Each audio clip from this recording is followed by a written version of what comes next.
Sledujte tie úsmevy na ich tvárach. Hovoria, zažili sme veľkú vec. Marcel a Roman boli v meste na Sejne iba pár hodín, no to, čo tam zažili, si budú pamätať asi do konca života. Vy dvaja najväčší fanúšikovia skupiny Depeche Mode, ktorí pracujú v televízii Joj, ste mali tú česť a stretli ste sa s nimi. Aké to bolo? My sme sa mali možnosť stretnúť s Depeche Modom, stretli sme sa konkrétne s dvomi členmi Depeche Modu, s Davom Gahanom a s Martinom Gorom, s ktorým sme mali tú česť, to si dobre povedala, urobiť rozhovor a bolo to úžasné. Hi, I'm Dave Gahan from Depeche Mode. Obaja títo páni majú naštudovanú históriu Depeche Mode do najmenších detailov. Dobre teda vedia, že vzťahy v kapele neboli práve najružovejšie a to už niekoľko rokov. Aj preto ich potešila napríklad aj takáto informácia od Davea. Myslím, že sa teraz o mnoho viac akceptujeme v kapele. Pre mňa osobne je teraz písanie i nahrávanie zaujímavejšie, lebo musím do toho dávať viac ako iba môj hlas. Bol to zážitok. Bol to veľký zážitok stretnúť sa s človekom alebo s ľuďmi, ktorí tak nás trošku formovali.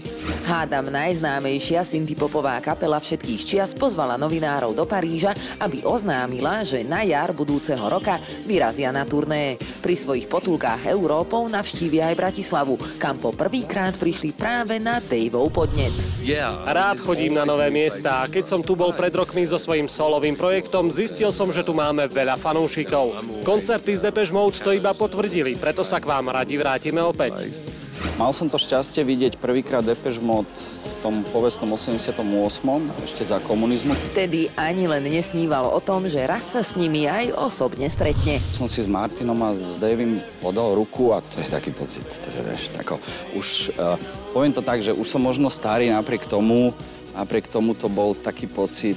Mal som taký istý pocit, ako keby som mal tých 15-16. Kým Marcel vnímal prítomnosť svojich idolov cez optiku kamery, Roman sa na pár hodín stal redaktorom televízie. Ja som mal jeden vnútorný problém, že odosobniť sa od toho, že som tam ja ako sám osoba a priniesť tie informácie pre divákov. Starostlivo pripravené otázky však zaujali Davea Gahana natoľko, že sám predĺžil čas určený na rozhovor.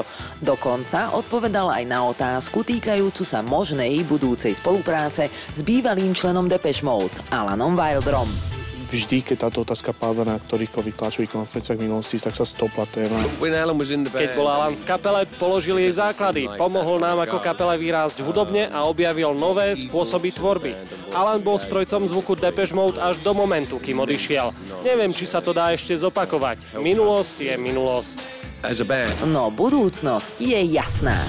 Hi, I'm Dave Gahan from Depeche Mode. Make sure you come and see our concert on May 25th. Stretneme sa v Bratislave na štadióne. Alexandra Hinková, televízia Joj.